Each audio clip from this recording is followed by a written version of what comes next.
लेकिन पुलिस के इस एक्शन के बाद भी वहां के हालात जस के तस बने रहे। काफी देर तक वहां हंगामा और बवाल होता रहा। यह पूरा बवाल इसलिए हुआ क्योंकि कुछ रोज पहले इटावा के दादरपुर नाम के गांव में यादव समुदाय के कथावाचक मुकुटमणि और उनके साथी के साथ मारपीट और बदसलूकी की गई थी। आरोप गांव में रहने वाले ब्राह्मण समुदाय के कुछ लोगों पर लगा था। कानपुर के कथावाचक मुकुटमणि के मुताबिक उन लोगों ने उनकी चोटी काट दी थी। इसी के विरोध में अहीर रेजिमेंट नाम के संगठन और यादव समुदाय से जुड़े दूसरे संगठनों के लोगों ने प्रदर्शन करते हुए थाने का घेराव कर दिया। लेकिन हालात तब बिगड़ गए जब प्रदर्शन कर रहे लोगों ने पुलिस वालों पर पत्थर फेंकने शुरू कर दिए। इसके बाद प्रदर्शनकारियों को समझाने में जुटे पुलिस अधिकारियों और जवानों में भगदड़ मच गई। आसमान से गिरते पत्थरों से बचने के लिए पुलिस वाले वहां से पीछे की तरफ भागते दिखाई दिए।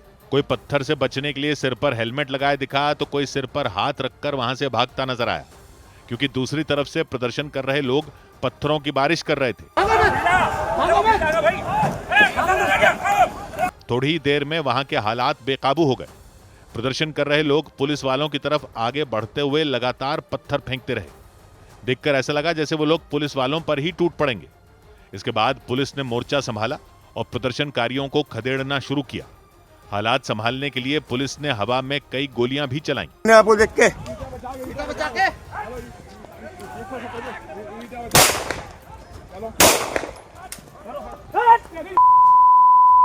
फायरिंग करने के साथ पुलिस के जवानों ने पत्थर फेंकने वालों को ललकारना शुरू किया। पुलिस के कई जवान एक साथ उनकी तरफ दौड़ पड़े ताकि किसी भी तरह प्रदर्शनकारियों को वहां से भगाया जा सके। लेकिन पुलिस की यह कोशिश भी नाकाम रही, क्योंकि पुलिस के एक्शन में आने की वजह से प्रदर्शन में शामिल लोग और भड़क गए। पुलिस वालों के साथ दो दो हाथ करने के लिए बड़ी संख्या में प्रदर्शनकारी सड़क के बीचों बीच खड़े हो गए और एक बार फिर पुलिस के जवानों पर पत्थरों और ईंटों की झड़ी लगा दी। एक तरफ पुलिस के जवान लाठियां लेकर प्रदर्शनकारियों को खदेड़ने में जुटे रहे, तो दूसरी तरफ बवाल कर रहे लोग उनके सामने हाथों में पत्थर लेकर डटे रहे। पुलिस प्रदर्शनकारियों को पकड़ने के लिए आगे बढ़ती तो वो लोग उन पर ताबड़तोड़ पत्थर फेंकते हुए वहां से भाग निकलते। भागोगे तो और आएंगे। इटावा के दादरपुर नाम के गांव के बाहर काफी देर तक इसी तरह बवाल होता रहा। इस दौरान पुलिस के एक अधिकारी हाथों में पिस्तौल लेकर दौड़ते नजर आए। उन्हें एक दूसरे अधिकारी हवा में गोली चलाने के लिए भी कहते रहे। एक खड़ा करो। अभी नहीं, अभी रुक जा। पुलिस ने प्रदर्शनकारियों को खदेड़ने के लिए पूरी ताकत लगा दी। हवा में फायरिंग भी की गई, लेकिन इसके बाद भी वहां के हालात जस के तस बने रहे और इसी वजह से वहां कई थानों की पुलिस बुला ली गई। इसके बाद पुलिस ने दादरपुर गांव के बाहर बवाल कर रहे लोगों के खिलाफ एक्शन शुरू किया। पुलिस के कई जवानों ने एक साथ पथराव कर रहे लोगों को दौड़ाना शुरू किया, जिसके बाद प्रदर्शन कर रहे लोग पुलिस से बचने के लिए भाग खड़े हुए। पुलिस के एक्शन से डरकर कई प्रदर्शनकारी खेतों की तरफ दौड़ पड़े, जबकि कुछ लोग सड़क पर ही पुलिस से उलझने की कोशिश करते नजर आए। काले रंग की टी शर्ट पहना एक आदमी पुलिस वालों को सड़क पर ललकारता और उनके साथ गाली गलौज करता दिखा। इसकी वजह से पुलिस वालों का गुस्सा सातवें आसमान पर पहुंच गया। पुलिस के कई लोग उसे पकड़ने की कोशिश में जुट गए।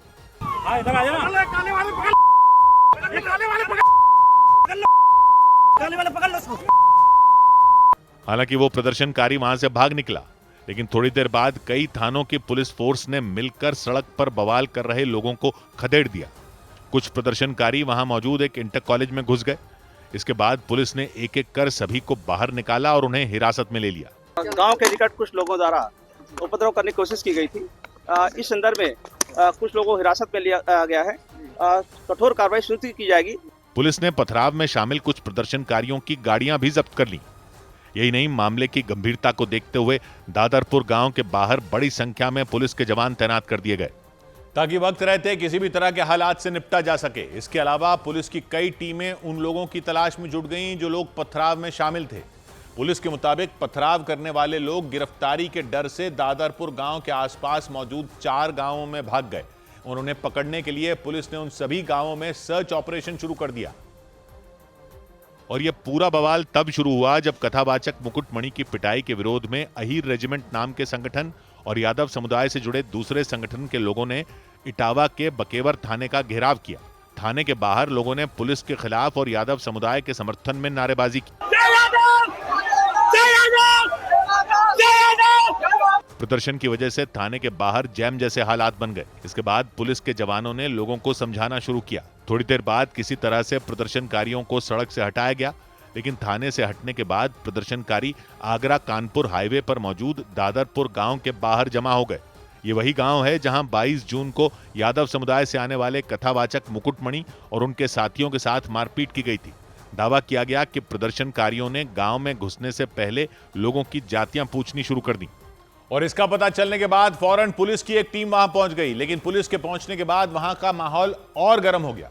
प्रदर्शन कर रहे लोगों ने पुलिस अधिकारियों और जवानों से बहस शुरू कर दी। हालांकि पुलिस ने काफी देर तक उन लोगों को समझाने की कोशिश की, लेकिन इसके बाद भी दादरपुर गांव के बाहर प्रदर्शन कर रहे लोग पुलिस वालों की बात सुनने को राजी नहीं हुए। पुलिस के मुताबिक प्रदर्शनकारियों को वहां से हटाने के लिए कुछ लोगों की बाइक और गाड़ियां जब्त कर ली गईं। दावा किया गया कि इसी वजह से प्रदर्शन कर रहे लोग पुलिस वालों पर भड़क गए और उन लोगों ने पुलिस पर पथराव शुरू कर दिया। पथराव की वजह से पुलिस की गाड़ियों के शीशे टूट गए। हालांकि पुलिस के जवानों ने भी तुरंत मोर्चा संभाला और पत्थर फेंक रहे लोगों को दौड़ाना शुरू किया। प्रदर्शनकारियों को डराने के लिए हवा में गोलियां भी दागी गईं। प्रदर्शनकारी इस बात से भी नाराज दिखे कि पुलिस ने इंडियन रिफॉर्म्स ऑर्गेनाइजेशन नाम के संगठन के संस्थापक गगन यादव को गिरफ्तार कर लिया था। गगन यादव ने कथावाचकों की पिटाई का विरोध किया था और सैकड़ों कार्यकर्ताओं के साथ इटावा आने का ऐलान किया था। इसी वजह से पुलिस ने उन्हें गिरफ्तार कर लिया था। गगन यादव की गिरफ्तारी के बाद कई जिलों से यादव समुदाय के लोग इटावा पहुंच गए थे। और इस सब के बीच कथावाचक मुकुटमणि और उनके साथी के साथ हुई बदसलूकी का एक वीडियो भी सामने आया। वीडियो इटावा के दादरपुर गांव का बताया गया, जहां यह पूरा बवाल शुरू हुआ था। इसमें हंगामे से पहले कुछ लोग कथावाचकों के साथ बहस करते नजर आए। कथावाचक मुकुटमणि के मुताबिक उस दौरान कुछ लोगों ने उनके साथ बदसलूकी की। इटावा के इस गांव में भागवत कथा का आयोजन किया गया था, जिसमें मुकुटमणि को बुलाया गया था। उनके मुताबिक कथा के दौरान ही कुछ लोगों ने उनसे उनकी जाति पूछी और फिर उनके साथ बदसलूकी की थी। उस दौरान कुछ लोग कथावाचकों के बाल मुंडवाते और सबसे माफी मंगवाते नजर आए थे। बाद में जिन लोगों पर बदसलूकी का आरोप लगा, उन्होंने दावा किया था कि कथावाचकों ने अपनी पहचान छिपाई थी। और इसके बाद ही इटावा के इस गांव में भारी हंगामा हो गया था। इस बीच हंगामे से पहले का एक वीडियो सामने आया, जिसमें कुछ लोग पंचायत करते दिखाई दिए। वहां कुछ लोगों के बीच मुकुटमणि और संत कुमार नाम के दोनों कथावाचक भी नजर आए। उनके चारों तरफ दादरपुर गांव के कुछ लोग बैठे हुए थे और वो उनकी जाति को लेकर सवाल जवाब करते दिखे। कहीं से ये जानकारी भी मिली है कि शुद्ध यादव भी नहीं है अभी। हरिजन बताओगे पहले। गांव के लोगों के इन सवालों पर कथावाचक मुकुटमणि ने अपनी दलीलें देनी शुरू की। बात तो है, पहली तो हमारी कोई जात नहीं है, पहली बात समझ लीजिए। महात्मा स्वरूप वैद्य हमारा महात्मा स्वरूप, पहली बात तो जात नहीं। हम आज हमें 14-15 साल हो गए। लेकिन वो लोग उनकी बातों से सहमत नहीं हुए। वहां बैठे कुछ साधु संत तो उठकर जाने लग गए। लेकिन वीडियो में दिखा कि मुकुटमणि ने उनसे बैठने की अपील की ताकि वो अपनी बात पूरी कर सकें। इस दौरान कुछ लोगों ने उन पर यह आरोप लगा दिया कि उन्होंने जानबूझकर अपनी जाति छिपाई थी। और इस बहस के दौरान कथावाचक मुकुटमणि के आधार कार्ड का भी मुद्दा उठा था। जिन लोगों पर कथावाचकों से बदसलूकी के आरोप लगे थे, उन्होंने दावा किया था कि मुकुटमणि के पास एक नहीं बल्कि 2 आधार कार्ड थे और उन्होंने दादरपुर गांव के लोगों को अपना असली आधार कार्ड न दिखाकर फर्जी आधार कार्ड दिखाया था। गांव वालों के मुताबिक इसका पता उन्हें बाद में चला। कथावाचक मुकुटमणि के इस आधार कार्ड का मुद्दा भी इस बहस में उठा। इसके बाद गांव के कुछ लोगों ने मुकुटमणि और संत कुमार को बुलाने वाले लोगों पर ही उंगली उठा दी। इस पर उन लोगों ने आधार कार्ड का हवाला दिया। हमने क्या दिन पहले सूचना दी थी कि गांव हमको तो आधार कार्ड। ये जवाब सुनते ही वहां मौजूद लोग और भड़क गए और उन्होंने कथावाचकों से उनके परिवार के बारे में कई सवाल पूछे। इस पर मुकुटमणि ने मामले को शांत कराने की कोशिश की। अच्छा, तो तुम्हारे पिताजी की जात बता दो। बताओ जात की बात रहेगी, फिर जाओ। इससे पहले मुकुटमणि के 2 आधार कार्ड सामने आए थे। दोनों आधार कार्ड पर फोटो उन्हीं की थी और नंबर भी एक ही था, लेकिन उस पर नाम अलग अलग थे। एक आधार कार्ड में उनका नाम मुकुटमणि अग्निहोत्री लिखा नजर आया तो दूसरे पर मुक्त सिंह। भागवत कथा के आयोजकों के मुताबिक उन्होंने मुकुटमणि अग्निहोत्री नाम देखकर ही उन्हें भागवत कथा के लिए बुलाया था और कथा शुरू होने से पहले भी इस बात की तसल्ली कर ली थी। आयोजकों के मुताबिक भागवत कथा शुरू होने से पहले उन्होंने कथावाचकों से उनके बारे में पूछा था, तब भी उन्होंने सही बात नहीं बताई थी और अपनी पहचान छिपाई थी। और इसलिए जैसे ही उन्हें इस बात की जानकारी मिली वो भड़क गए। इटावा के दादरपुर गांव में बवाल से पहले जो बहस हुई उसमें लोगों ने दोनों कथावाचकों से न सिर्फ उनकी जाति पूछी बल्कि उनके बारे में पूरी जानकारी भी ली। उसके बाद लोग भारी गुस्से में नजर आए। यादव है या हरिजन है, लेकिन ब्राह्मण तो नहीं है। ब्राह्मण होते जाति लोग। इस बीच आयोजकों ने दावा किया कि उन्होंने कथा शुरू होने से पहले भी उनके बारे में पूछा था और तब भी उन्होंने अपनी असली पहचान नहीं बताई थी। अबे 1 घंटा पहले जब वो जा रही थी यात्रा, कलश यात्रा, तब हमने आपसे कही थी कि यादव बहुत गद्दारी कर रहे, नेता लग रही और ये बाबा बन रहे और कौन पंडित बन रहे, उन्हें जहाँ सुविधा मिल गई जानत के ब्राह्मण राज्य जाई पे करते रहे। अब इस पूछताछ के बाद ही वहां भारी बवाल हो गया था। धार्मिक कार्यक्रम में हंगामा शुरू हो गया।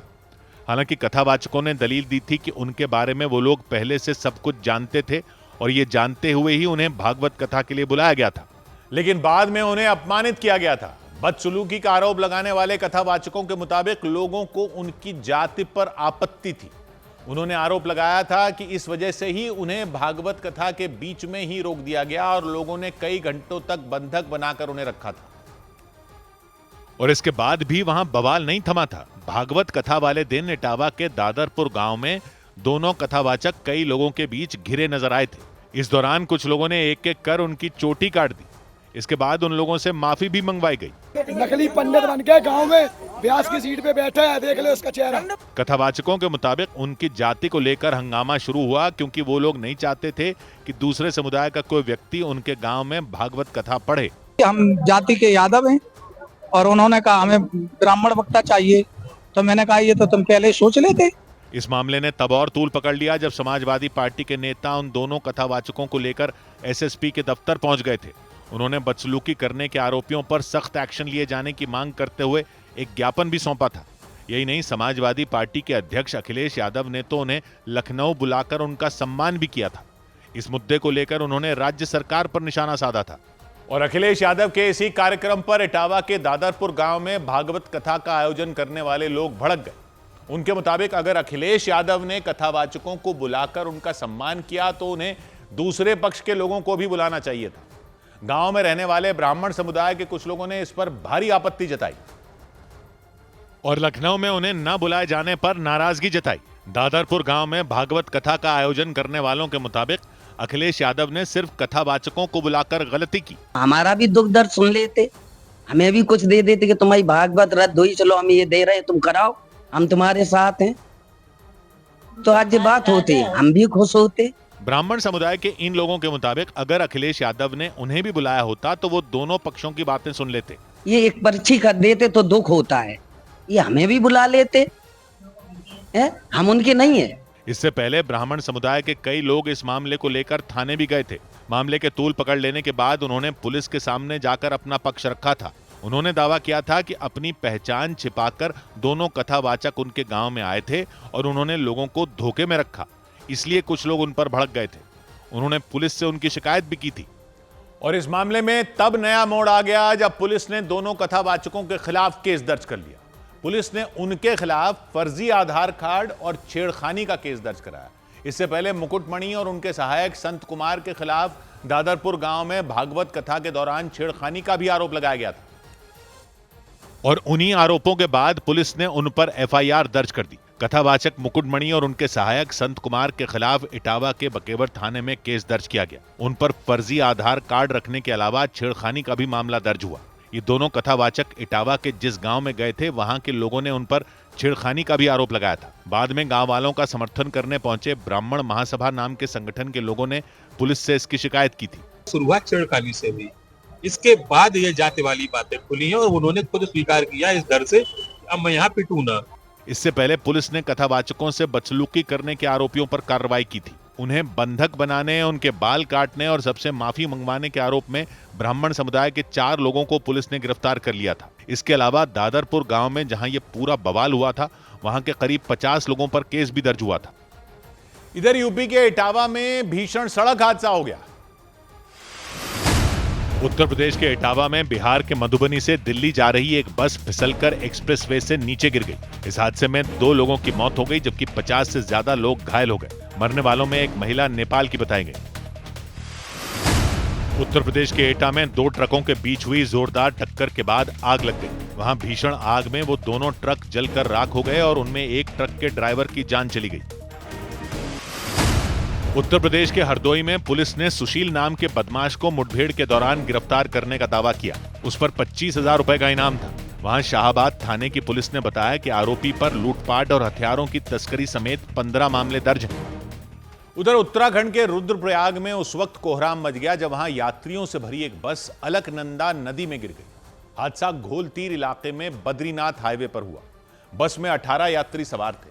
हादसे में 2 लोगों की मौत की खबर सामने आई जबकि 7 लोग घायल बताए गए। खबर मिलते ही एसडीआरएफ, उत्तराखंड पुलिस और प्रशासन की टीमें हादसे वाली जगह पर पहुंच गईं। अधिकारियों ने बताया कि हादसे के बाद बस में सवार कुछ यात्री लापता हो गए क्योंकि काफी ऊंचाई से गिरी वो बस नीचे तेज रफ्तार में बहती अलकनंदा नदी में समा गई। इसीलिए आशंका जताई गई कि बस में सवार कुछ यात्री पानी के तेज बहाव में बह गए। हादसे के बाद वहां चीख पुकार मच गई। सड़क के किनारे कुछ लोग बैठे दिखाई दिए। उनमें करीब 10 साल का एक बच्चा बुरी तरह रोता बिलखता दिखा।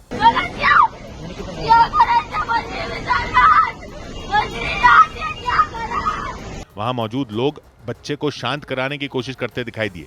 हादसे के बाद खबर मिलते ही पहुंची एसडीआरएफ, उत्तराखंड पुलिस और प्रशासन की टीमों ने राहत और बचाव का काम शुरू कर दिया। ऊपर मौजूद रास्ते से एक रस्सी बांधकर नीचे नदी के किनारे तक लटकाई गई, जिसके सहारे घायलों को नीचे से ऊपर वाली सड़क पर पहुंचाया गया। इस दौरान वहां अफरा तफरी दिखाई दी। राहत और बचाव में जुटे लोग जल्द से जल्द घायलों को अस्पताल पहुंचाने की कोशिश करते दिखे। राहत और बचाव में जुटी एसडीआरएफ की टीम के एक सदस्य ने बताया कि 31 यात्रियों की क्षमता वाली छोटी बस में हादसे के वक्त ड्राइवर समेत 18 लोग सवार थे और सभी लोग दर्शन के लिए बद्रीनाथ धाम जा रहे थे। अधिकारियों ने बताया कि हादसे का शिकार हुई बस में राजस्थान, मध्य प्रदेश, गुजरात और महाराष्ट्र के यात्री बैठे थे। सभी उसी बस से केदारनाथ दर्शन करने के बाद बद्रीनाथ धाम के लिए निकले थे, लेकिन ऋषिकेश बद्रीनाथ नेशनल हाईवे पर घोलतीर के पास हादसा हो गया और बस नेशनल हाईवे से लुढ़कते हुए नीचे बह रही अलकनंदा नदी में समा गई। घायल यात्रियों ने हादसे की रोंगटे खड़े कर देने वाली कहानी बताई। उन्होंने बताया कि केदारनाथ से दर्शन के बाद सभी लोग बद्रीनाथ धाम जा रहे थे। उनकी बस रुद्रप्रयाग में घोलतीर के पास पहुंची थी कि एक ट्रक ने पीछे से टक्कर मार दी, जिसके बाद बस बेकाबू हो गई और नीचे बहती अलकनंदा नदी में जा गिरी। हालांकि हादसे के दौरान बस में सवार कुछ यात्री छिटक कर उससे बाहर गिर गए, जिससे उनकी जान बच गई। राहत और बचाव की टीम ने घायलों को अस्पताल पहुंचाने के लिए हेलीकॉप्टर मंगवा लिया। घायलों को हेलीकॉप्टर के जरिए बिना वक्त गंवाए ऋषिकेश भेज दिया गया। हादसा रुद्रप्रयाग से बद्रीनाथ जाने वाले ऋषिकेश बद्रीनाथ नेशनल हाईवे पर घोलतीर के पास हुआ। रुद्रप्रयाग से घोलतीर की दूरी करीब 13 किलोमीटर है, यानी रुद्रप्रयाग से चलने के महज 25 से 30 मिनट के बाद ही बस हादसे का शिकार हो गई। उधर हिमाचल प्रदेश के कुल्लू में बादल फटने की वजह से भारी नुकसान हुआ। वहां बादल फटने के बाद फ्लैश फ्लड यानी अचानक बाढ़ आ गई। इसके बाद वहां की नदियां और बरसाती नाले उफान पर आ गए। जानकारी के मुताबिक फ्लैश फ्लड की वजह से कई लोग लापता हो गए जबकि कई मकान बर्बाद हो गए, क्योंकि वहां के बरसाती नालों में इतना तेज रफ्तार में पानी आया कि सामने आने वाली हर चीज को तिनके की तरह बहा ले गया। और एक दिन पहले आए इस फ्लैश फ्लड का असर अगले दिन भी वहां दिखाई दिया। वहां के बरसाती नालों में अगले दिन भी पानी का तेज बहाव नजर आया। इसकी वजह से वहां के स्कूल बंद कर दिए गए और कई लोग तो अपने मकान खाली कर सुरक्षित जगहों पर चले गए। जिस वक्त कुल्लू में फ्लैश फ्लड आया उस वक्त वहां मौजूद लोगों ने उस खौफनाक मंजर की पूरी कहानी सुनाई। उनके मुताबिक पानी के तेज बहाव को देखकर वहां एक बाजार में मौजूद लोग अपनी दुकानें बंद कर भाग गए। वो पता भी किया उन्होंने कि भाई खतरा है, खतरे से दूर रहो। वो सारे लोग यहाँ से भागे, दुकान बंद करके ज्यादा। इसके बाद अगले दिन भी फ्लैश फ्लड के खतरे को देखते हुए लोगों ने अपनी दुकानें नहीं खोली। ये सैंज वैली की जो दुकानें हैं, ये मार्केट एरिया है, इसको भी पूरी तरह से कल बंद कर दिया गया था क्योंकि पानी का जो फ्लो है वो ज्यादा है। जानकारी के मुताबिक बादल फटने के बाद आए फ्लैश फ्लड यानी अचानक आने वाली बाढ़ की वजह से वहां तबाही मची। कई लोग लापता हो गए जबकि 5 से 7 मकान ढह गए। इसके अलावा उफान पर आए बरसाती नालों में कई गाड़ियां बह गईं और वहां की कई सड़कों का तो नामो निशान ही मिट गया। और फ्लैश फ्लड की वजह से सेंज घाटी में चल रहे पावर प्रोजेक्ट को भी काफी नुकसान पहुंचा। जानकारी के मुताबिक बादल फटने के बाद सेंज घाटी का जीवा नाला उफान पर आ गया। इसके बाद उस नाले के पानी ने पहले वहां मौजूद कुछ मकानों को अपनी चपेट में लिया, फिर वहां चल रहे पावर प्रोजेक्ट की साइट पर भी तबाही मचा दी और उसकी वजह से वहां काम करने वाले कुछ मजदूर लापता हो गए। इसके बाद उन्हें ढूंढने के लिए वहां बचाव अभियान चलाया गया। जिस पावर प्रोजेक्ट साइट को नुकसान पहुंचा उसके आसपास पानी बहता नजर आया। फ्लैश फ्लड के बाद उफान पर आए जीवा नाले का पानी उस साइट के अंदर घुस गया। उसकी वजह से वहां रखा काफी सामान बर्बाद हो गया। वहां खड़ी बिजली विभाग की एक गाड़ी भी मलबे में दबी नजर आई। पावर प्रोजेक्ट साइट के पास कुछ मजदूर शेड बनाकर रह रहे थे। उफनते नाले के पानी में वो शेड भी बह गए। इसके अलावा साइट के आसपास मौजूद रिहायशी इलाके की भी सूरत बदल गई। वहां मकानों का मलबा बिखरा नजर आया। जानकारी के मुताबिक वहां मौजूद एक मकान में रहने वाले 3 लोग लापता बताए गए। मेरे पापा और मेरी बहन और मेरी बुआ वो लापता है। अभी तक उनका सर्च ऑपरेशन जारी है। बादल फटने के बाद हिमाचल प्रदेश के कुल्लू जिले में मणिकर्ण, सेंज घाटी और तीर्थन वैली में फ्लैश फ्लड आया। इसके अलावा मनाली के अंजनी महादेव नाले में भी फ्लैश फ्लड आने से हाहाकार मच गया। वहां भी पानी के तेज बहाव ने कई मकानों और दुकानों को बर्बाद कर दिया।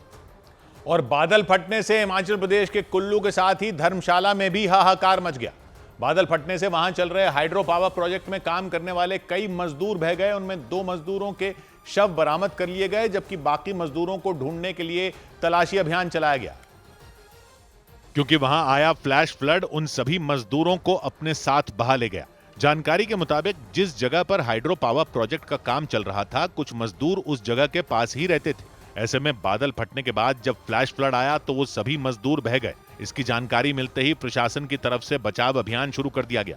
हालांकि रात होने की वजह से कुछ देर के लिए बचाव अभियान रोक दिया गया, लेकिन सुबह होते ही बचाव टीम ने एक बार फिर उन मजदूरों को ढूंढना शुरू कर दिया। इस दौरान कांगड़ा जिले के कलेक्टर भी वहां मौजूद रहे। उनके मुताबिक महज 15 मिनट में वहां ऐसी तबाही मची कि लोग खौफ से भर गए। करीब 15 मिनट में काफ़ी ज़्यादा पानी आया और जो इनकी आवासीय कॉलोनी थी जहाँ पर ये रह रहे थे वहाँ पर उनमें पानी घुस गया। हिमाचल प्रदेश के मुख्यमंत्री सुखविंदर सिंह सुक्खू ने इस हादसे पर दुख जताया और लोगों से बरसाती नालों और नदियों से दूर रहने की अपील की, क्योंकि वहां आए फ्लैश फ्लड की वजह से अगले दिन भी कई बरसाती नाले उफान पर नजर आए। और पहाड़ों में बादल फटने से हुई तबाही के बीच गुजरात के सूरत में कई दिन से लगातार हो रही बारिश ने थमने का नाम नहीं लिया।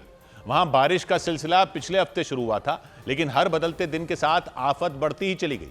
कई दिनों की बारिश ने सूरत का हाल बेहाल कर दिया और सड़कों से लेकर गलियों तक हर तरफ पानी का ही कब्जा दिखाई दिया। सूरत के शहरी इलाकों के साथ साथ गांव वाले इलाके भी पानी पानी हो गए। खेत खलिहान सब डूब गए। सड़कों पर कई जगह घुटनों तक पानी भरा दिखाई दिया। ऐसे में वहां पैदल चलना तो दूर, गाड़ियों का आना जाना भी मुश्किल भरा काम हो गया, क्योंकि कुछ जगहों पर तो सड़कों का नामो निशान तक मिट गया। देखकर अंदाजा लगाना मुश्किल हो गया कि कहां पर रास्ता है और कहां पर डिवाइडर। लेकिन खतरे के बावजूद बड़ी संख्या में गाड़ियां उन सड़कों पर चलती रहीं। इसका नतीजा यह हुआ कि कई गाड़ियां रास्तों पर ही फंस गईं। सूरत में बारिश की शुरुआत पिछले हफ्ते हुई थी, लेकिन उसके बाद से ऐसा कोई दिन नहीं बीत रहा जब वहां आसमान से आफत न बरस रही हो। कई इलाकों में तो बाढ़ जैसे हालात बन चुके हैं और इसीलिए प्रशासन ने वहां एनडीआरएफ और एसडीआरएफ की टीमों को उतार दिया, ताकि डूब चुके इलाकों में फंसे लोगों को निकालने का काम तेज किया जा सके। लेकिन मुसीबत सिर्फ सूरत जिले पर ही नहीं टूटी, बल्कि उसके पड़ोसी जिले नवसारी में भारी बारिश ने कोहराम मचा दिया। वहां मूसलाधार बारिश के बाद दर्जनों इलाके पानी से सराबोर हो गए। लगातार हो रही बारिश के बीच जिले में बहने वाली नदियां भी खतरे के निशान को पार कर गईं और इसी वजह से लोगों पर दोहरी आफत आ गई, क्योंकि जबरदस्त बारिश के बीच नवसारी में कई नदियों ने रौद्र रूप ले लिया। बेहिसाब बारिश के बाद नवसारी के ज्यादातर इलाके टापू बन गए। सड़कों पर सैलाब आने से कई इलाकों तक आना जाना मुश्किल हो गया। इसी बीच न्यूज 18 की टीम नवसारी के बिलीमोरा इलाके का जायजा लेने पहुंची।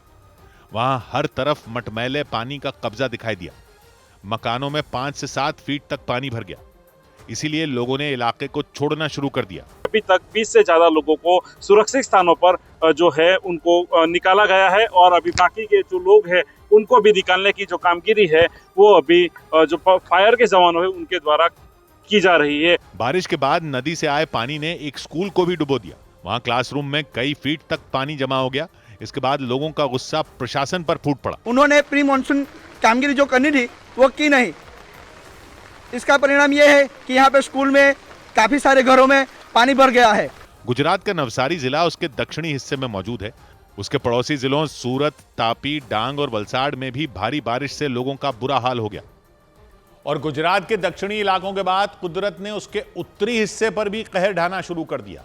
वहां पाटन जिले में तेज हवाओं के साथ जबरदस्त बारिश ने दस्तक दी, लेकिन परेशानी तब बढ़ गई जब वहां कुछ ही घंटों में बारिश में सड़कों पर सैलाब आ गया और रास्ते पानी से लगभग पूरी तरह डूब गए। ऐसा लगा मानो किसी नदी ने अपना रास्ता बदल लिया हो और वो सड़कों से होते हुए आबादी वाले इलाकों में पहुंच गई हो। इस बीच वहां आने जाने वाले लोगों की मुश्किलें बढ़ गईं। कुछ लोगों ने बारिश के दौरान मोटरसाइकिलों और स्कूटरों से जाने की कोशिश की, लेकिन वो उसमें सफल नहीं हुए। उनकी मोटरसाइकिलें और स्कूटर बीच रास्ते में ही बंद हो गए। इसके बाद वो लोग उन्हें पैदल ही धकेलने को मजबूर हो गए। पानी के बीच फंसे एक ऑटो रिक्शा को भी कई लोग धक्का देकर पार लगाते दिखाई दिए। पाटन गुजरात के उत्तरी हिस्से में मौजूद है। बारिश ने उसके आसपास के कई जिलों की मुसीबतें बढ़ा दी। पिछले कुछ दिनों से बारिश का कहर गुजरात के दक्षिणी और पश्चिमी इलाकों पर टूट रहा था, लेकिन अब धीरे धीरे उसने राज्य के पूर्वी और उत्तरी हिस्सों को भी अपनी गिरफ्त में लेना शुरू कर दिया। पाटन में हुई बारिश के बाद जिला प्रशासन अलर्ट हो गया और उसने लोगों से सतर्क रहने की अपील की। लेकिन पाटन की ही तरह गुजरात के गिर सोमनाथ जिले में भी बारिश ने तांडव मचा दिया। वहां भारी बारिश के बीच एक झरने पर पहुंचे 6 पर्यटक बाढ़ में फंस गए। वहां कई घंटों तक हुई बारिश ने हाहाकार मचाया। इस बीच शिंगोड़ा नदी का जलस्तर भी बढ़ गया। इसकी वजह से जमजीर झरने में अचानक बाढ़ आ गई और इस दौरान वो पर्यटक झरने से बाहर निकलने की हिम्मत ही नहीं जुटा पाए, क्योंकि अचानक आई बाढ़ ने उन पर्यटकों को चारों तरफ से घेर लिया। वहां ऊंचाई से तेज बहाव में नीचे गिरते पानी ने उनके दिलों में खौफ पैदा कर दिया और टापू बनी एक जगह पर वो पर्यटक किसी तरह खुद को लहरों से बचाने की कोशिश करते नजर आए। इस दौरान एक कदम आगे बढ़ाना भी उनके लिए जोखिम भरा हो सकता था, इसलिए वो पर्यटक राहत और बचाव टीम के पहुंचने का इंतजार करते रहे। उनके जमजीर झरने में फंसे होने की जानकारी मिलते ही राहत और बचाव की टीम वहां पहुंच गई। टीम के लोग कई रस्सियों की मदद से उनके पास पहुंचे और उन्हें सुरक्षित निकालने का काम शुरू किया गया। इस दौरान उनकी सुरक्षा को देखते हुए उन तक कई लाइफ जैकेट भी पहुंचाई गई। गिर सोमनाथ जिले में वो 6 पर्यटक जमजीर झरना देखने गए थे, तभी बारिश के बाद अचानक आई बाढ़ में वो फंस गए। हालांकि राहत टीम उन्हें निकालने में कामयाब रही। और गुजरात के गिर सोमनाथ जैसी ही घटना जम्मू कश्मीर के कठुआ में भी हुई। वहां भारी बारिश के बीच उज्ज नाम की नदी का पानी अचानक इतना ज्यादा बढ़ गया कि वहां मछली पकड़ने गए गांव के 2 लोगों की जान पर बनाई, क्योंकि वो नदी के बीचों बीच अटक गए और उनके चारों तरफ उज्ज नदी की लहरें उफान मारती दिखाई दी। ऐसे में उनकी जान बचाने के लिए एसडीआरएफ के जवानों की एक टीम उफनती नदी में उतरी। वो सब एक दूसरे का हाथ पकड़े धीरे धीरे नदी में आगे की तरफ बढ़ते दिखे। वो बेहद सावधानी से एक एक कदम भांप कर उन दोनों लोगों की तरफ बढ़ते नजर आए जो नदी के बीचों बीच फंसे थे। बताया गया कि वो दोनों मछली पकड़ने के लिए उज्ज नदी में गए थे, लेकिन अचानक पानी बढ़ गया और वो वहीं अटक गए, जिसके बाद एसडीआरएफ की टीम उन्हें बचाने की कोशिश में लगी नजर आई। इस बीच पानी का बहाव इतना तेज हो गया कि एसडीआरएफ के 2 जवान भी नदी में बहते दिखे। साथियों से हाथ छूटते ही वो नदी की तेज धार में काफी दूर तक बह गए। हालांकि वो डूबे नहीं, क्योंकि उन्होंने लाइफ जैकेट पहनी हुई थी। इसके बाद पहले जवानों ने अपने उन दोनों साथियों को बचाया और फिर उन 2 लोगों को बचाने की कोशिश में जुट गए जो नदी के बीच में अटक गए थे। और ये बारिश सिर्फ कठुआ ही नहीं बल्कि जम्मू कश्मीर के कई इलाकों पर मुसीबत बनकर बरसी। राज्य के कई जिले भारी बारिश के बाद बाढ़ की चपेट में आ गए। इसका असर किश्तवाड़ में भी दिखा और वहां तो अचानक पानी का ऐसा रेला आया कि देखने वालों की रूह कांप उठी। पहाड़ों से तबाही की शक्ल में मटमैला पानी तेजी से बहता नजर आया। ऐसा लगा जैसे कोई बांध फट पड़ा हो।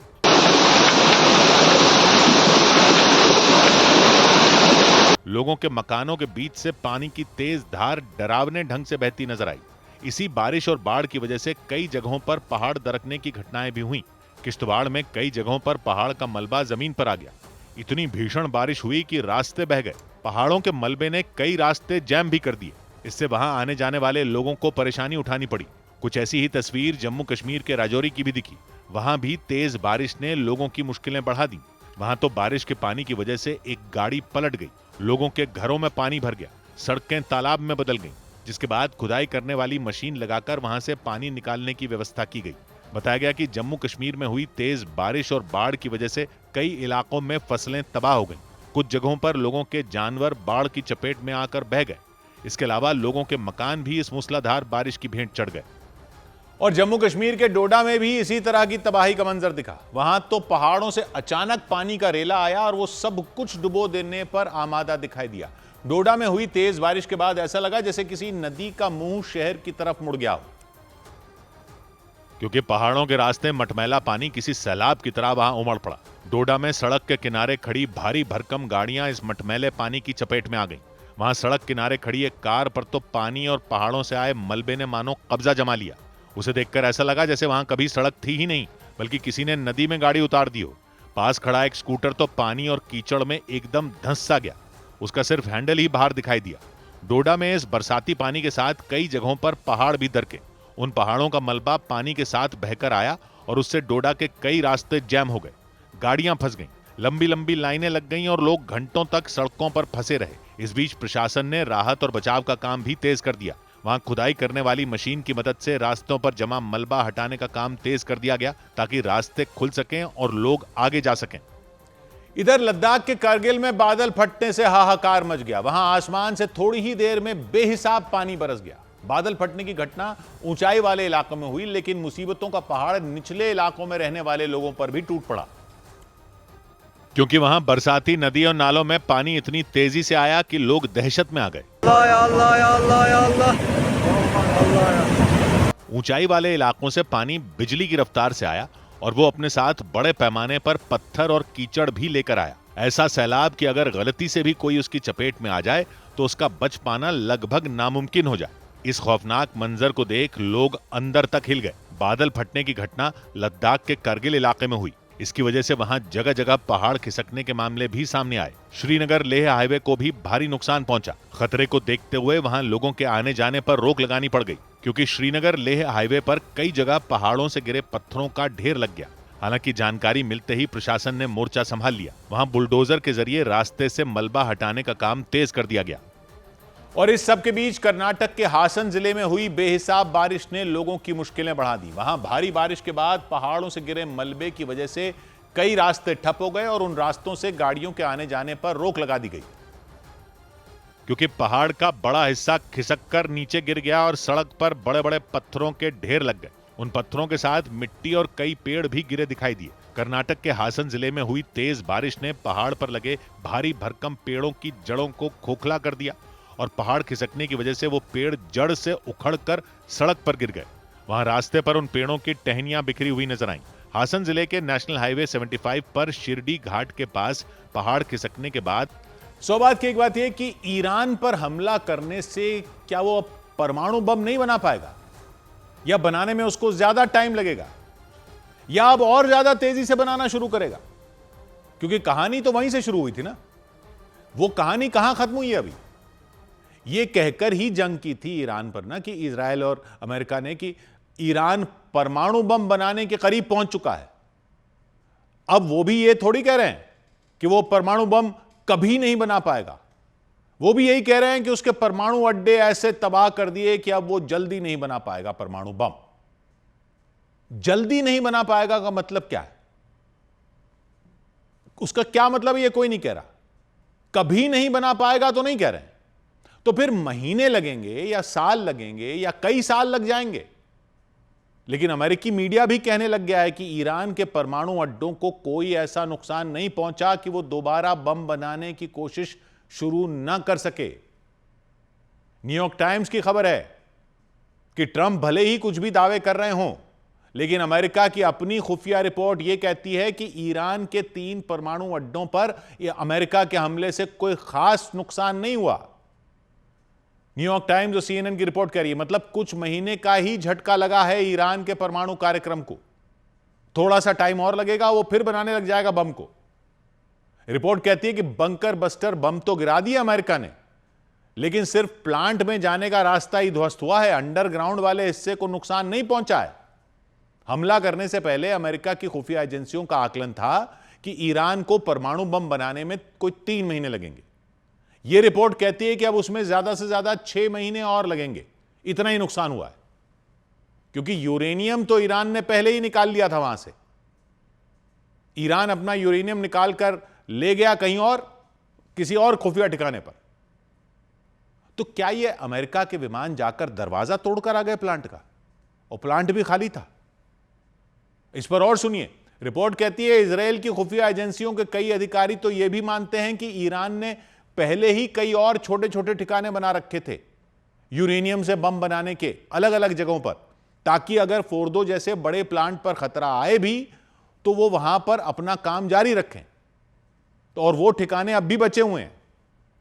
कई विशेषज्ञों का मानना है कि फोर्दो का अंडरग्राउंड प्लांट जमीन के इतना नीचे है कि एक दिन के हमलों से उसको नहीं फोड़ा जा सकता था। लगातार कई दिन तक बंकर बस्टर बम मारने पड़ते उसको पूरी तरह से तबाह करने के लिए। 250 से 300 फीट जमीन के अंदर है वो ठिकाना। हालांकि B-2 विमानों ने GBU-57 नाम के बंकर बस्टर बम एक के बाद एक उसी स्पॉट पर कम से कम 2 बार गिराए, लेकिन एक्सपर्ट्स का मानना है कि एक दिन का काम नहीं था ये, जबकि ट्रंप कह रहे हैं कि वो ठिकाने पूरी तरह तबाह हो गए। हालांकि रिपोर्ट यह भी कहती है कि अभी शुरुआती अनुमान है कि कितना नुकसान हुआ है, लेकिन ट्रंप जो दावा कर रहे हैं वो भी तो शुरुआती जानकारी ही हो सकती है। हालांकि व्हाइट हाउस की तरफ से यह इशारा किया जा रहा है कि इस तरह की रिपोर्ट जो न्यूयॉर्क टाइम्स और CNN पर आई हैं वो किसी की खुराफात हो सकती हैं, और किसी की खुराफात हैं। और बंकर बस्टर बम जब टारगेट पर गिरता है तो फिर वहां कुछ भी बचने का सवाल ही पैदा नहीं होता। लेकिन जो भी हो, सवाल तो यह है ना कि ईरान क्या अब परमाणु बम नहीं बना पाएगा? अड्डे तबाह भी हो गए होंगे तब भी यूरेनियम का तो कुछ पता नहीं, वो कहीं और बना लेगा तो फिर से बनाने में बहुत टाइम लगेगा। तो वो देखने वाली बात है कि कितना टाइम लगता है। लेकिन पहली बात तो यह कि ईरान ने तो कभी कहा ही नहीं था कि वो बम बना रहा है। वो तो कह रहा था कि वो बिजली बना रहा था, और जंग के चक्कर में अब उससे निगरानी करने वाली संस्था IAEA को भी बाहर निकाल दिया ईरान से उसने। पहले तो IAEA के लोग जाकर चेक करते रहते थे उसके परमाणु प्लांट, अब तो उसने कह दिया कि बाहर जाओ, निकलो, जंग हो गई, अब क्यों आ रहे हो यहां पे? तो यह बहाना भी अमेरिका और इजराइल ने ही तो दे दिया उसको निगरानी न करवाने का। अब क्या करोगे? क्योंकि सोचने वाली बात तो यह है कि ईरान पर हमला क्या इसलिए हुआ था क्योंकि वो कहीं परमाणु बम न बना ले, या अगर उसको उल्टा करके सोचो तो हमला इसलिए नहीं हुआ था क्योंकि उसने अभी तक परमाणु बम बनाया नहीं था। अगर बना लिया होता तो इजराइल हमला कर पाता, अमेरिका कर पाता। पश्चिम एशिया में इजराइल के पास परमाणु बम है, अकेले इजराइल के पास। यह हमला इसलिए किया गया कि उस इलाके में किसी और के पास ना हो पाए परमाणु बम। कहने को तो यह कहा गया कि ईरान ने NPT पर साइन किए हुए थे, यानी वो समझौता, nuclear non proliferation treaty NPT, जिसमें यह लिखा था कि जो भी इस समझौते पर साइन करेंगे वो देश परमाणु बम नहीं बनाएंगे, इसलिए वो बिजली वगैरह बनाने के लिए परमाणु प्लांट लगा सकते हैं। यह आरोप लगाया गया कि ईरान इस NPT संधि के खिलाफ जाकर परमाणु बम बना रहा था चोरी छिपे, यानी वहां सिर्फ इजराइल के पास बम हो और किसी के पास नहीं होना चाहिए, यह था। तो NPT पर तो उत्तर कोरिया ने भी साइन किए हुए थे। आपने क्या उखाड़ लिया किम जोंग उन का? उत्तर कोरिया ने भी साइन किए थे, और इस सदी की शुरुआत में जब उत्तर कोरिया का मन आया तो वो अलग हो गया NPT संधि से, और दावा कर दिया उसने कि उसके पास भी बम है। तो क्या कर लिया IAEA ने, क्या कर लिया अमेरिका ने? किम जोंग उन रोज ठेंगा दिखाते रहते हैं अमेरिका को, जब देखो मिसाइल टेस्ट करते रहते हैं। जापान के सर के ऊपर से मिसाइल ले जाकर समुद्र में गिरा देते हैं जैसे कोई वीडियो गेम चल रही हो। अमेरिका भी उस इलाके में युद्धाभ्यास करने जाता है तो मिसाइल टेस्ट करके ताली बजाते रहते हैं चौड़े में। उनका स्टाइल यह रहता है कि अमेरिका चौधरी होगा तो अपने घर में होगा, यह किम जोंग उनका इलाका है। रूस यूक्रेन जंग में भी कूद पड़ते हैं, कोई फिक्र नहीं, कोई रोक टोक नहीं। क्यों? क्योंकि उनके पास न्यूक्लियर बम है। इसलिए दुनिया के किसी चौधरी की वहां नहीं चलती। सारा चौधरीपना उनके लिए है जिनके पास बम नहीं है। तो यह डर यह है कि कहीं कोई और बम ना बना ले, या डर यह है कि उस पर चौधराहट नहीं चल पाएगी अगर बम बना लिया तो। यानी फिर लौटकर आते हैं अपने मेन सवाल पर, ईरान पर अटैक इसलिए हुआ कि कहीं वो बम ना बना ले, या इसलिए हुआ क्योंकि उसके पास बम नहीं है?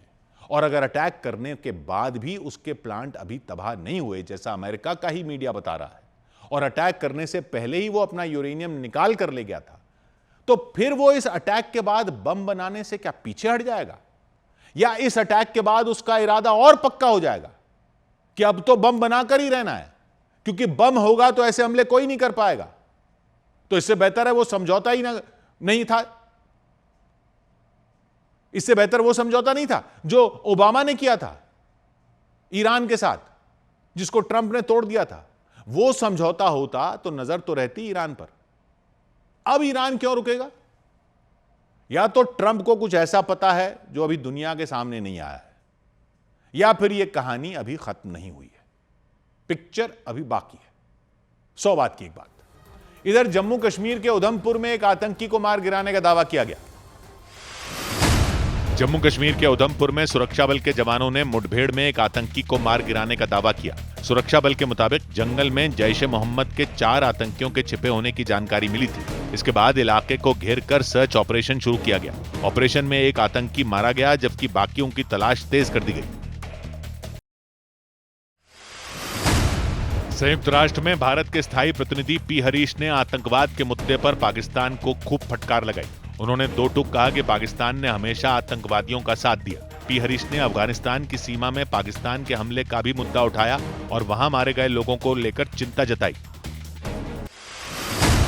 दक्षिण अमेरिकी देश मेक्सिको के गुआनाजुआतो शहर में हुई भीषण गोलीबारी से दहशत मच गई। इस गोलीबारी में 12 लोगों की मौत हो गई, जबकि कई लोग बुरी तरह जख्मी हो गए। पुलिस के मुताबिक ये गोलीबारी उस वक्त हुई जब एक त्योहार के दौरान लोग सड़क पर नाचते गाते हुए जश्न मना रहे थे। उधर राजा रघुवंशी हत्याकांड मामले में राजा की मां उमा रघुवंशी ने कई चौंकाने वाले दावे किए। राजा की मां उमा रघुवंशी के मुताबिक सोनम का प्लान शादी के बाद पहले ही हफ्ते में राजा को ठिकाने लगाने का था। राजा और सोनम की शादी 11 मई को हुई थी, लेकिन राजा की मां ने दावा किया कि सोनम शादी के 6 दिन बाद यानी 17 मई को ही उनके बेटे की जान लेना चाहती थी। हालांकि वो किसी वजह से इसमें कामयाब नहीं हो पाई थी। मतलब राजा रघुवंशी की मां ने दावा किया कि सोनम 17 मई को ही राजा को मौत के घाट उतारना चाहती थीं। उनके मुताबिक राजा और सोनम 17 मई को इंदौर से उज्जैन एक शादी समारोह में शामिल होने के लिए गए थे। तब भी सोनम ने राजा के साथ अलग गाड़ी से वहां जाने की मांग की थी। हम 17 तारीख को शादी में गए थे और राजा और सोनम अलग जाना चाहते थे, अलग गाड़ी से, मगर उनके भैया ने उनको अलग नहीं जाने दिया। राजा की मां ने आरोप लगाया कि सोनम 17 मई को अलग गाड़ी से उज्जैन जाकर रास्ते में ही राजा को ठिकाने लगाने की प्लानिंग में थी। वो तो उनके भैया के साथ था, इसलिए राजा बच गया। अगर अलग गाड़ी से होता तो सोनम तो यही बोलती ना कि लूट पट्टी हो गई, हमको मतलब कोई रोक लिया और ऐसे करके मरवा सकती थी, वो कुछ भी करवा सकती थी। राजा की मां ने यह आरोप भी लगाया कि उज्जैन से लौटने के अगले ही दिन सोनम ने राजा के साथ शिलोंग जाने की टिकट करवा ली थी। और न्यूज 18 से हुई बातचीत के दौरान राजा रघुवंशी की मां ने सोनम पर जादू टोना करने के आरोप भी लगाए। उन्होंने दावा किया कि उज्जैन में सोनम ने तंत्र मंत्र के काम में इस्तेमाल होने वाली काले रंग की एक गुड़िया खरीदी थी और उसे उसने उज्जैन से आते ही राजा को सौंप दिया था। और राजा की मां ने आशंका जताई कि उसी काली गुड़िया के जरिए सोनम ने उनके बेटे राजा और परिवार के बाकी लोगों पर जादू टोना करने की कोशिश की थी। वो बोला था कि गेट पे टांग देना, मेन गेट पे, तो हाय नजर नहीं लगेगी, ऐसे कह के टंगवाया था उसने। ये कब दिया था? 17 को? 18 को राजा ने दिया था, 17 को लेके आया था। इस बीच राजा रघुवंशी के पिता का दर्द भी छलक उठा। उन्होंने इच्छा जताई कि वो शिलोंग जाकर सोनम से ये पूछना चाहते हैं कि उन्होंने राजा की हत्या क्यों की। मैं रात भर सो नहीं पाता हूँ और मैं शिलोंग जाके सोनम से पूछूंगा कि मेरे बेटे को क्यों मारा। राजा के पिता ने शिलोंग जाने की चाहत इसलिए जताई क्योंकि 23 मई को उनके बेटे की हत्या के बाद सोनम और उनके प्रेमी बताए जा रहे राज कुशवाहा को शिलोंग पुलिस ने ही गिरफ्तार किया था। इधर इंटरनेशनल स्पेस स्टेशन पहुंचकर भारतीय अंतरिक्ष यात्री शुभांशु शुक्ला ने इतिहास रच दिया। करीब 28 घंटे का सफर कर शुभांशु शुक्ला का dragon capsule international space station पहुंच गया। इसी के साथ Shubhanshu Shukla international space station में पहुंचने वाले पहले भारतीय बन गए। शुभांशु शुक्ला के स्पेसक्राफ्ट को अमेरिका के फ्लोरिडा में मौजूद केनेडी स्पेस सेंटर से लॉन्च किया गया था। उस स्पेसक्राफ्ट में उनके अलावा 3 और देशों के अंतरिक्ष यात्री मौजूद हैं। और करीब 28 घंटों का सफर करने के बाद शुभांशु शुक्ला आखिरकार ISS यानी इंटरनेशनल स्पेस स्टेशन पहुंच गए। इसके बाद वहां डॉकिंग प्रक्रिया शुरू हुई। डॉकिंग का मतलब होता है स्पेस में 2 अंतरिक्ष यानों या सैटेलाइट को जोड़ना। डॉकिंग पूरी होने के बाद अंतरिक्ष यात्री एक स्पेसक्राफ्ट से दूसरे स्पेसक्राफ्ट में आसानी से आ जा सकते हैं और इसी प्रक्रिया के सफल होने की खुशी में शुभांशु शुक्ला के परिवार वाले तिरंगा झंडा लहराते नजर आए, क्योंकि इस प्रक्रिया के पूरे होते ही Shubhanshu Shukla international space station में पहुंचने वाले पहले भारतीय बन गए। भारत माता की वंदे वंदे। शुभांशु शुक्ला की मां के मुताबिक वो पूरी रात अपने बेटे के स्पेसक्राफ्ट के अंतरिक्ष में पहुंचने का सफर देखती रहीं। इसके बाद जब उनके बेटे आखिरकार ISS पहुंच गए, तब जाकर उन्होंने राहत की सांस ली। रात में देखा हमने, बहुत अच्छा लग रहा है। अब ये अंदर चले गए, अब कोई दिक्कत नहीं। लखनऊ के जिस स्कूल में शुभांशु शुक्ला ने अपनी पढ़ाई पूरी की, उस स्कूल में उनके माता पिता के लिए लाइव टेलीकास्ट रखा गया। इस दौरान वहां भारी भीड़ नजर आई। वो सभी लोग शुभांशु शुक्ला को इतिहास रचते हुए देखने के लिए आए थे। और इसीलिए जैसे ही शुभांशु शुक्ला ने इंटरनेशनल स्पेस स्टेशन में कदम रखा, वहां मौजूद लोगों ने जश्न मनाना शुरू कर दिया।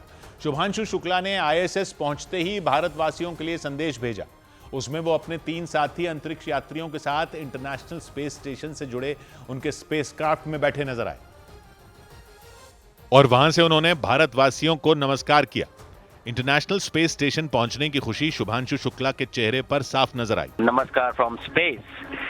आई am thrilled to be here with my fellow astronauts. इस दौरान शुभांशु शुक्ला ने अपने 28 घंटे के सफर और किस तरह वो अगले 14 दिन अंतरिक्ष में रहने के लिए खुद को ढाल रहे हैं, इसका जिक्र किया। Yesterday I have been told that I have been sleeping a lot, which is a good sign.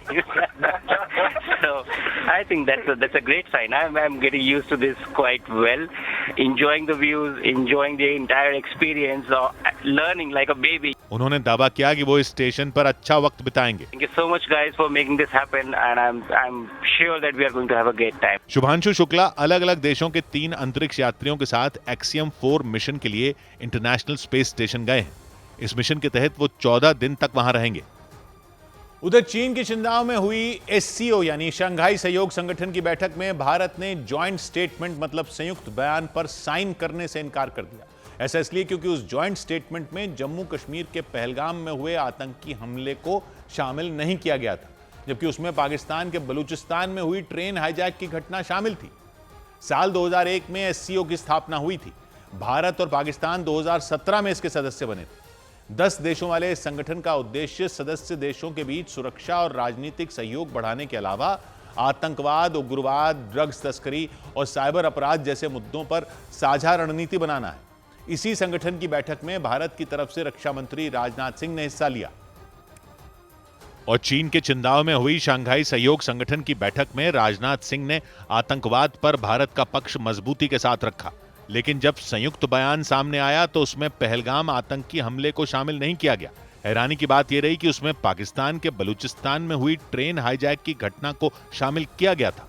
इसी वजह से राजनाथ सिंह ने इस पर नाराजगी जताई और जॉइंट स्टेटमेंट पर साइन करने से मना कर दिया। नतीजा ये हुआ कि SCO की बैठक के बाद कोई संयुक्त बयान जारी नहीं किया जा सका और दावा किया गया कि बैठक में पाकिस्तान और चीन ने मिलकर सदस्य देशों का आतंकवाद से ध्यान हटाने की कोशिश की थी। इससे पहले बैठक के दौरान रक्षा मंत्री ने अपने संबोधन में आतंकवाद को पूरी दुनिया के लिए खतरा बताया। उन्होंने ऑपरेशन सिंदूर का जिक्र करते हुए एक बार फिर यह हुंकार भरी कि भारत किसी भी कीमत पर आतंक और आतंकियों को पनाह देने वालों को नहीं छोड़ेगा। SCO की बैठक में पाकिस्तान के रक्षा मंत्री ख्वाजा आसिफ भी मौजूद थे, लेकिन राजनाथ सिंह ने उनसे मुलाकात नहीं की। इधर भारतीय महिला पहलवानों की टीम ने अंडर 17 एशियन रेसलिंग चैंपियनशिप जीत ली। भारतीय महिला पहलवानों की टीम ने वियतनाम में जारी अंडर 17 एशियन रेसलिंग चैंपियनशिप को जीत लिया। भारतीय पहलवानों ने इस प्रतियोगिता में अलग अलग भार वर्ग के मुकाबलों में 10 मेडल अपने नाम किए, जिनमें 5 गोल्ड मेडल, 3 सिल्वर मेडल और 2 ब्रॉन्ज मेडल शामिल रहे। भारतीय बैडमिंटन खिलाड़ी Kidambi Srikanth US open 2025 badminton tournament से बाहर हो गए। उन्हें पहले ही मुकाबले में इंग्लैंड के खिलाड़ी हैरी वांग ने 21-19, 12-21 और 21-14 से मात दी। उत्तर प्रदेश सरकार के खेल विभाग ने भारतीय बल्लेबाज रिंकू सिंह को शिक्षा विभाग में बेसिक शिक्षा अधिकारी के पद पर नियुक्त करने का प्रस्ताव मुख्यमंत्री योगी आदित्यनाथ के पास भेज दिया। उनके अलावा कई और खिलाड़ियों को भी गृह विभाग, पुलिस और पंचायती राज विभाग में नौकरी दिए जाने का प्रस्ताव रखा गया। उधर उत्तर प्रदेश के अमेठी में सरकारी राशन में मिलावट के आरोप लगने के बाद जिले के कलेक्टर ने एक्शन लिया। अमेठी के जगदीशपुर ब्लॉक के जलालपुर गांव में मौजूद एक सरकारी राशन की दुकान में गेहूं की बोरियों में मिट्टी और नमक की मिलावट की शिकायतें मिली, जिसकी जांच के लिए खुद जिले के डीएम संजय चौहान वहां पहुंच गए। और जब उन्होंने उस दुकान में गेहूं की बोरियां खुलवाकर जांच करवाई तो आरोप सही पाए गए। अमेठी के जगदीशपुर ब्लॉक के जलालपुर गांव में मौजूद सरकारी राशन की उस दुकान में गेहूं की बोरियों में मिलावट के सबूत मिले। अच्छी तरह से पैक की गई उन बोरियों को जब खोला गया तो उनमें कई बोरियों में मिट्टी और नमक के बड़े बड़े टुकड़े मिले। मिट्टी है। इसकी शिकायत मिलने के बाद जिले के डीएम संजय चौहान ने उस दुकान की जांच का फैसला लिया। उन्होंने खुद गेहूं की बोरियों की जांच करवाई। जांच में मिलावट के आरोप सही पाए गए, जिसके बाद उन्होंने फौरन एफआईआर दर्ज करवाने के निर्देश भी दे दिए। छवि खराब करने वाला क्राइम है, ठीक है, इसमें तुरंत एफआईआर बनेगी और तय कर लें आप कराएंगे या डीएसओ कराएंगे, नहीं तो मैं करवाऊंगा। डीएम संजय चौहान ने तुरंत खाद्यान्न विभाग के अधिकारियों को ये निर्देश दिए कि राशन की बोरियां बदली जाएं ताकि जल्द से जल्द गांव के लोगों को सही राशन मिल सके। इधर बिहार के जमुई से एक भतीजे का अपनी चाची से शादी करने का एक और मामला सामने आया। वहां दीपक नाम के एक आदमी ने अपनी चाची से शादी कर ली। उनकी चाची 3 बच्चों को लेकर अपने घर से निकली और अपने पति के भतीजे से शादी कर ली। इससे पहले भी जमुई जिले से इसी तरह का एक और मामला सामने आया था। वहां भी भतीजे ने अपनी चाची से शादी कर ली थी। और इसी बीच एक बार फिर जमुई में ही चाची से शादी करने की खबर सुर्खियां बन गई, क्योंकि आरोप लगा कि जमुई के भाटचक इलाके की रहने वाली 25 साल की मालती देवी ने अपने पति के भतीजे से शादी कर ली। 22 साल के दीपक ने सिंदूर से अपनी चाची की मांग भरी और वो उन्हें मंगलसूत्र भी पहनाते नजर आए। दीपक मालती देवी के पूर्व पति सावन कुमार के भतीजे बताए गए। दीपक के परिवार वालों के मुताबिक वो कोलकाता जाने के बहाने अपने घर से निकले और भागकर उन्होंने अपनी चाची से शादी कर ली। दीपक के माता पिता उनकी चाची से शादी करने की खबर सुनकर रो पड़े। चाची लगती है दीपक का, दीपक की चाची लगती है जी। मालती देवी अपने तीनों बच्चों को साथ लेकर घर से निकली और दीपक ने उन बच्चों की मौजूदगी में अपनी चाची मालती देवी से शादी की। शादी के बाद वो दोनों खुश दिखाई दिए और उन्होंने अपनी सुरक्षा की मांग की। सब कुछ घटना होता है, इसका पूरा जिम्मेवारी लड़की के माता पिता को जाएगा। मालती देवी के पूर्व पति सावन कुमार के मुताबिक उनकी पत्नी और उनके भतीजे दीपक के बीच चल रहे प्रेम संबंध के बारे में उन्हें जानकारी नहीं थी, जबकि दीपक उनके पड़ोस में ही रहते थे। हाँ सर, जम्मू थाना है। अरे बच्चा मेरा लौटा दो, उसको चल जाए, कोई दिक्कत हमको नहीं, बच्चा मेरा लौटा दे। अपनी पत्नी की शादी पर सावन कुमार ने नाराजगी जताई और अपने तीनों बच्चों के लिए पुलिस से गुहार लगाई।